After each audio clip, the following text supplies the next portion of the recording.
Thank you, band. Thank you, choir. And thank you, friends, for being patient with me. I was out sick this past week, and I hate that. I really genuinely miss you guys when I don't get to be here, so it's good to be back. There are sections of the scholarship that recognize the wild goose as a Celtic icon for the Holy Spirit. It's mysterious, it's aggressive, it's loud, you don't really know what it's up to. With that aside, we have evidence that someone is feeding the geese. If that is you, stop it! Don't feed the geese! Or the coyote. Don't feed the coyote either, because he won't eat it. Good morning, friends. It's so good to be back with all of you. Today, we are embarking on a new homiletic journey together. For the next 6 weeks, we will be using our preaching time in the service to follow one of the narrative through lines of the Bible from Genesis to Revelation, from the Bronze Age to the streets of gold, from Abraham to New Jerusalem. And so we're going to start today at the beginning of the Bible's main narrative, which most folks recognize starts in Genesis chapter 12. But there are 11 chapters of Bible before that, 11 numbers before 12. Dr. Hall, thank you very much. Why do we suggest that the story of the Bible doesn't really get going until chapter 12? What's in those first 11 chapters? Well, there's prologue, there's introduction. If this was a narrative work, we could say that was the world building of the Bible before the story gets going. God creates, everything's good. God creates humans in God's own image. Everything is good. That's chapters 1 and 2. We made it that far with good. That's pretty good. After chapter 2 comes chapter 3, Dr. Hall with numbers. Chapters 3 through 11 are about the escalation of sin and brokenness in the human world. Chapter 3 sees the fall of Adam and Eve. In chapter 4, the children of the first humans kill each other. Cain kills his brother Abel. So we go from eating fruit to fratricide in one chapter. It's not off to a good start. By the time we get to the end of chapter 4, one of Cain's descendants, a man named Lamech, says, if you thought Cain was bad, I'm 11 times worse. And 2 chapters later, God says, or the text says, that God saw how great the wickedness of the human race had become on the earth, and that every inclination and thought of the human heart was only on evil all the time. And God decided to flood the earth and start over with the family of Noah. But it only takes one generation for these survivors of the flood to once again agree in a place called Babel to indulge the same sinful impulse as the sin of Eden. They want to elevate themselves to the status and equality of God. So God intervenes, confuses their languages, and scatters the humans around the world, from perfect goodness and proximity to brokenness, violence, pride, and now division. This is how the Bible understands the world. And it's into that world that God again speaks. For the first time in the Bible that we're told of, since Noah, that's over 360 years in the text, God speaks directly to a human. And the narrative of the redemption story starts to move. Linda, would you read Genesis 12 for us, please? Yes, ma'am. Okay, the call of Abram. The Lord had said to Abram, leave your country, your people, and your father's household, and go to the land I will show you. I will make you into a great nation, and I will bless you. I will make your name great, and you will be a blessing. I will bless those who bless you, and whoever curses you I will curse. And all peoples on earth will be blessed through you. So Abram left, and as the Lord had told him, and Lot went with him. Abram was 75 years old when he set out from Haran. Thank you, Linda. Yeah, so the story gets going, and it starts really abruptly. Since all of these stories are so familiar to most of us, we don't notice how jarring the transition from chapter 11 to chapter 12 is. The Lord said to Abram, go from your country. That's my God voice in microphones. Your people and your father's household go to the land I will show you. What? Who?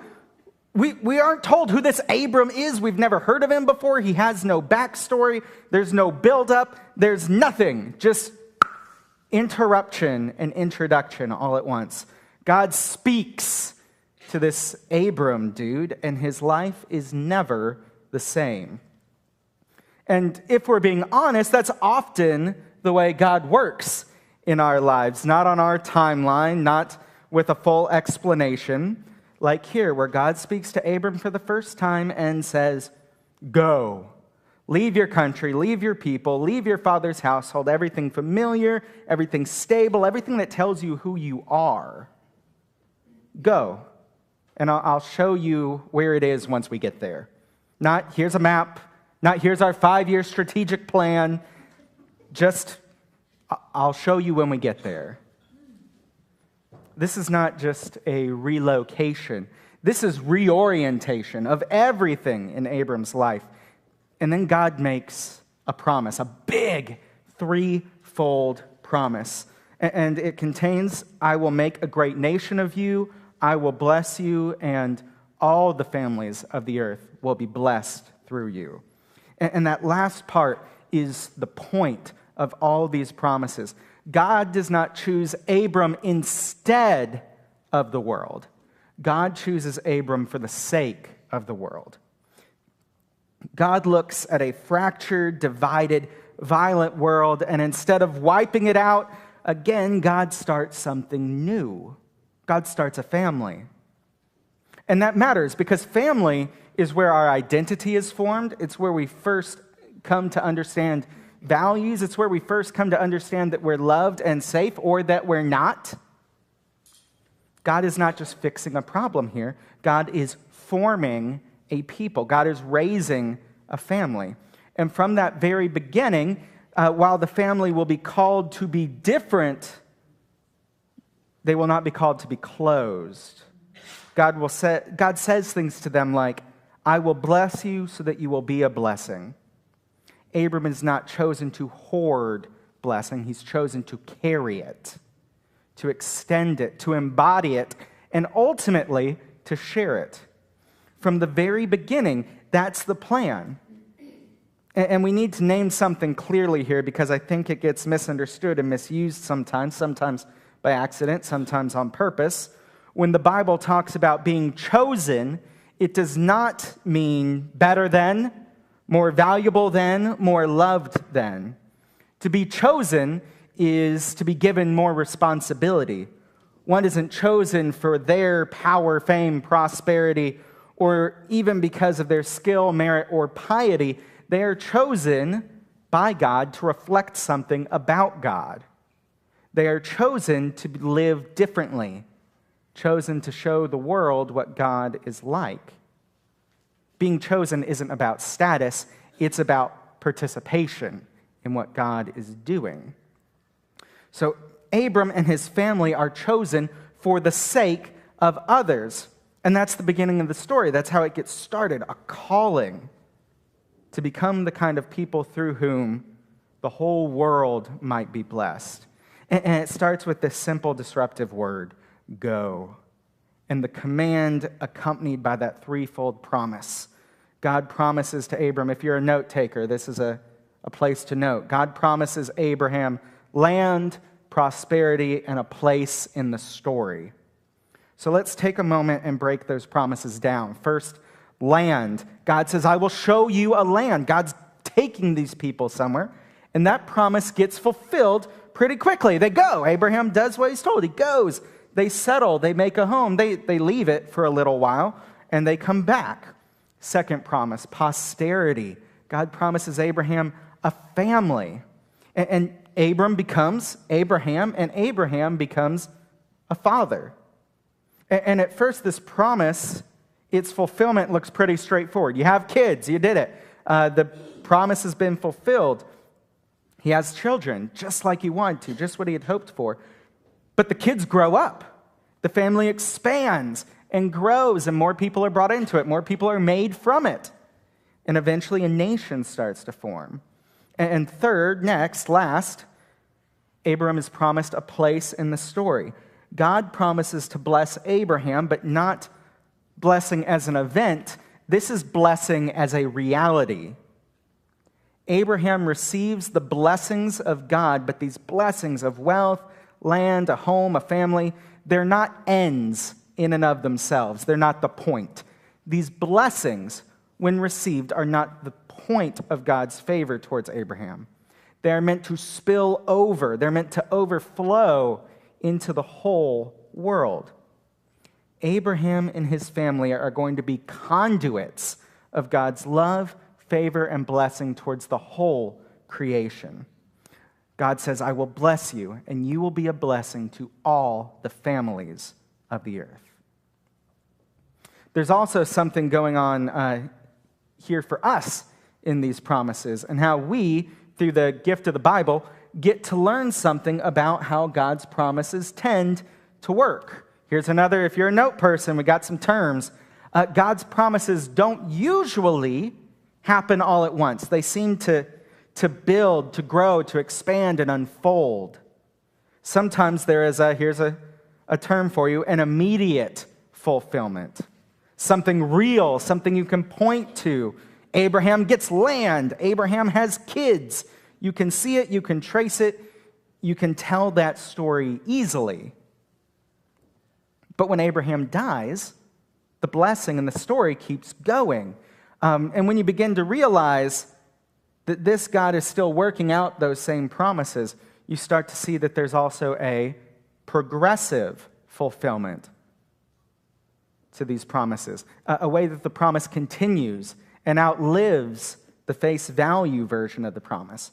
Generation after generation, the family grows, the story expands, the blessing keeps moving. And if you keep reading long enough, you start to see something even bigger going on, something that goes beyond anything Abraham could have imagined when God first told him to go. There is an ultimate fulfillment. So when the Bible talks about land, family, blessing, we don't stop at that first layer. We don't shrink these promises down to something small or manageable. We ask, what is God doing over time? Where is this story going? What is this ultimately pointing to? So for those of you taking notes, there's the immediate fulfillment, the progressive fulfillment, and then an ultimate fulfillment. So what kind of God blesses like this? What kind of God behaves like this? What kind of God are we dealing with? These are things Genesis wants us to see. What kind of God makes a promise like that keeps unfolding and expanding across generations? All of this is curated by the Spirit for us to learn something about this God. This is a God of history. The God of Abraham is a God who steps into real lives. Not big ideas, not abstractions, but people, real moments, real history, real lives. This is a God of history. This is a God of relationship. The God of Abraham is a God who makes covenants. God binds God's self to people, not because they earned it, not because they deserve it, but because God chose it. This is a God of generosity. The God of Abraham is clearly a God of blessing, not scarcity, not limitation, not just enough to get by or just as much of my favor as you deserve. This is the God of the overflow, a God of generosity. This is a God of mercy. The God of Abraham is a God of mercy because Abraham, like us, is not perfect, but God chooses to interact through the lens of love, by the means of blessing and the posture of welcome and hospitality, rather than, the gods are angry. This isn't a lightning bolt throwing God that we're dealing with here. It's a God of mercy. And from the very beginning, we can see that this is a God of mission. The God of Abraham is always moving somewhere. The story is always progressing. And it's always progressing outward, toward the world, towards the nations, towards, as the reading says, all the families of the earth. The move of God is never a closed circle. It has always been an outward, spiraling, expanding story. This isn't just about a bloodline. This isn't just about ancestry. The family is expanding because that's what it was always meant to do. The dream of God is to bless, quote, all the families of the earth. These promises are bigger than Abraham, bigger than Israel could have imagined, broader than anyone expected. It's more powerful than our cultural divisions. It transgresses all the dividing lines we draw for ourselves. It refuses to be contained or controlled. And you get to the New Testament, and Jesus will say things like this in Matthew chapter 8. This is verse 11. Many will come from east and the west and take their place at the table with Abraham, Isaac, and Jacob in the kingdom of God. Think about this. All the way east and all the way west, people who are not supposed to belong, people who are not a part of this family, not a part of these promises given to Abraham. These are the people on the outside, now invited to sit at the family table. Not stand in the corner, not watch from a distance, not, I'm just happy to be here, thank you. Or honored to witness the table, or invited to listen in to the conversations at the table. No, people from east and west, from all over the world, come to sit at the table as part of the family, at the table of Abraham. Do you see what Jesus is doing here? He's taking all these promises from Genesis that through Abraham, all the families of the world will be blessed. And he's saying it's happening. The kingdom of God that's being revealed, this new thing that I'm showing you, it's bringing everyone into the family of Abraham. The family is here. The table is set. And here's the part we can't miss. That it wasn't just about them, but that it's also about us. Because basically all of us, no matter where you come from, no matter your story, no matter your background, if you're not part of this ancient bloodline, a descendant of Abraham, part of these chosen people, then you're the East and the West. Almost everyone in here is the East and the West, the outsider, the one who's not supposed to be in the room. Most of everyone who will listen to this sermon has no traditional claim to be a part of the family of God or to have a seat at this table. And yet, here we are, invited, welcome, given a seat, not because we earned it or deserved it, but because that is who this God is. A God who makes a family and keeps growing it, making it bigger and more expansive and more beautiful. And the truth about what Jesus is doing with this table metaphor, well, the work is already done. Jesus has already made a way for us to take our seat at this table. Jesus tells us that he is the way for us to find a seat at this table, for us to join in on the family of blessing. So the invitation today, it's twofold. If you're looking for a place in the story, God told Abraham to go. That's a call to leave what has been and move towards something new. And what is it that Jesus told people? God tells people, go, and Jesus tells people, come, follow me. It's always movement. A call to join in on the new that will be. And for those of us who are already a part of the family of God, those of us who have decided to follow Jesus, we have choices to make too. We've already came and sat at the table. We've joined the family. But what kind of people are we going to be as members of this family? Will we guard blessing or will we extend it? Will we draw lines or will we make room? Do we build walls or build larger tables? Because from the very beginning, this story, this family of God was not meant to be closed. It was meant to be open, to be a blessing to all the families of the world.